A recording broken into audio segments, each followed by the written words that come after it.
रोग है हमारे, जो वस्तु बगैर प्रयत्न के मिले उसका कदर कम करते हैं। लेकिन अब सियाने बनो, इस ज्ञान को आधार बनाओ, इसकी घनी कदर करियो। ये आम चीज नहीं है। नानक साहिब जी को भगवान ने कहा था कि इस सतनाम को कि जिक्र मत करना, आप जाप करो। धर्मदास जी से कहा था, धर्मदास मेरी लाख दुआई, ये मूल ज्ञान और ये सार शब्द की तो बाहर ना जाए। ये मूल ज्ञान और सार शब्द बाहर जो पढ़ी, बिचली पीढ़ी हंस नहीं तेरी, आपके लिए खाड़ा था ये सारा। अब आप बिचली पीढ़ी की प्यारी आत्मा उस परमात्मा की, जिनको सहज में मिल गया यो, और धक्के तो देने लग रहे बुला बुला के। कोई भाई जाता है, कोई बहन किसी को बताती है, कोई टीवी के माध्यम से, कोई पुस्तकों के माध्यम से। तो इसका अब कदर करना, इसका और इसका लाभ उठाना। अब जो प्रसंग चल रहा है वहां वो पाते हैं, क्या बताते हैं कि राजा राम की कार उलंघी, गई सीता लंक मझारे, और सेतु बंधा, सेना जब उतरी वो चढ़ गए पद्म 18। कहने का भाव ये है कि जैसे रावण ने भक्ति करी भगवान शिव की और कोबद साथ करया करता, शराब वो पीवे ब्राह्मणों के पंडितों के, मांस वो खावे, पर नारी को उठा के वो ले आया और बकवाद नेरी करे। भक्ता की ये काम होया कर, उसका तो नाश होया कर, आखिर में वैसे भक्ति करे, भक्ति वाला फल अलग है, वो भी साथ में लेगा फिर। लेकिन परमात्मा की शरण में, कबीर परमेश्वर की शरण में आने के बाद, इस ज्ञान के समाने के बाद आप बकवाद चाह कभी नहीं कर पाओगे। देख लेना, आपको इतनी हेट बनने लग जाएगी अंदर में, और तभी हम सफल होंगे। तो वो भक्ति करा करते किसकी? काल की। और काल के तो ये वो है, पहले तो उसकी वाह वाह करवा दी, सोने की लंका भी दे दी, सारा ठाठ दे दिया, फिर बकल तरवा दिया। लेकिन कबीर साहब आपको सीम ऐसा रखेगा ना मर्यादा में, बिल्कुल पटरी से गाड़ी नीचे उतरी गद मद, फिर क्या रह गया? कहते हैं राजा राम की कार उलंघी। अब ये जो मर्यादा है आपको बताई जाती हैं, इनको ऐसे समझ लेना जैसे लक्ष्मण रेखा थी। राजा राम यानी वो दोनों भाई श्री रामचंद्र जी और लक्ष्मण जी वनवास में, साथ में सीता थी, और वहां एक उन्होंने बगीची बना रखी थी सीता ने। एक मर्ग आ गया माया का, सोने का मर्ग बनकर, स्वर्ण का, और उस बाड़ी को तोड़ने लग गया, उसकी फुलवाड़ी को।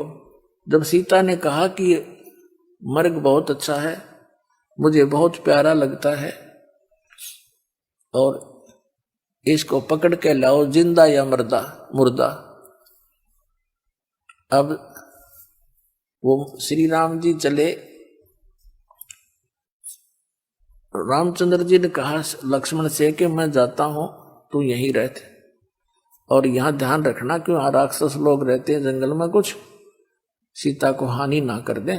और यदि तू आइए ना मेरे पीछे, तो दूर भी जाना पड़ जाए तो भाग लिया, इसने कह दिया लाओ नातान नहीं खाऊं मैं। तो इस तरह की जो हमने पीछे गलती कर ली, अब नहीं करनी चाहिए, उनको दोहराना नहीं चाहिए। इन से ये शिक्षा मिले।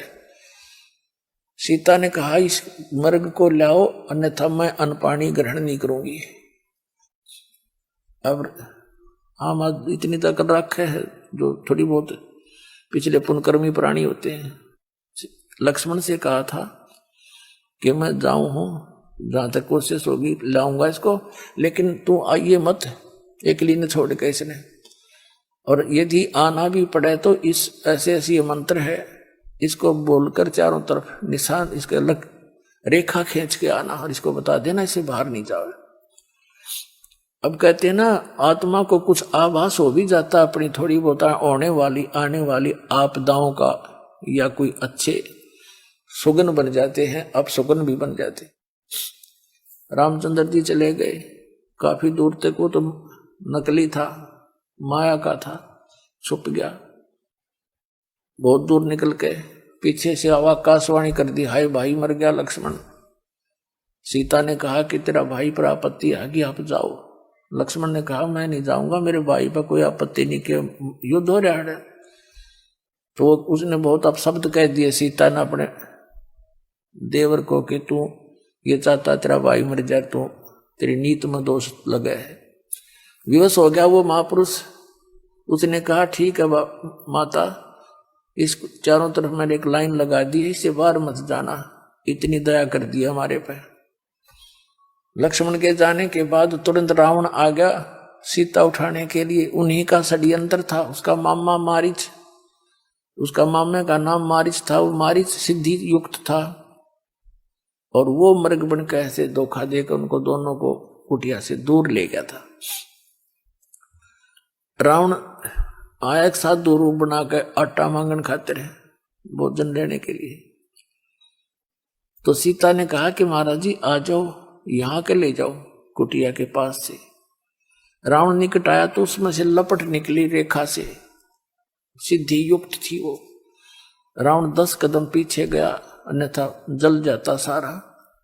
उसने कहा माई भिक्षा देनी है तो यहां कर दे दे, साधु संतों के साथ मजाक नहीं किया करते। सीता को भी नहीं पता था यह सचमुच इतनी प्रबल रेखा है। अब सीता ने अपनी सोच से जो सोचा वहां जीव मार खाता है।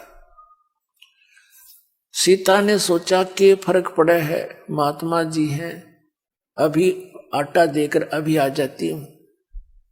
लेकर आटा यानी जो भी कुटिया में उपलब्ध था भिक्षा अन्न, और रेखा से बाहर जाकर कहा ले महाराज जी।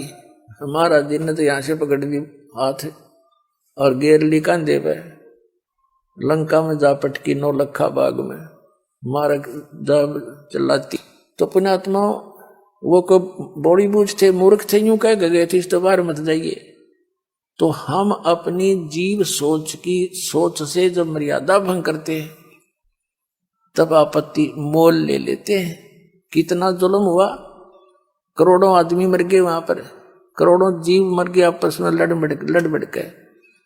जब वह सीता वापस आई तो ये जो मर्यादा दास आपको बताता है, इस काल ने समझ लो आपके पाप कर्म समझो, काल समझो, यो तो है रावण, आत्मा सीता, और मर्यादा जो आपकी है ये लक्ष्मण रेखा समझ लिया ना। इसके बाहर जाते काल कभी भी आपका पहुंचा पकड़ देगा और जा पटकेगा नरक के अंदर। तो कहते हैं जब तक हंसा हमारी आना और काल लगे नी तेरा बना। परमात्मा ने कहा है कि हे काल, जब तक ये जीव मेरी मर्यादा में रहेगा तो इसके निकट नहीं आ सकता। तो काल ने कहा था कि सबसे पहले मैं इसकी मर्यादा ही खंड करवाऊंगा। उसने ये विचार कर रखा है कि पहले इसका नाम तोड़वाऊं और फिर इसको सजा दे सकता हूं, वैसे तो नहीं दे सकता।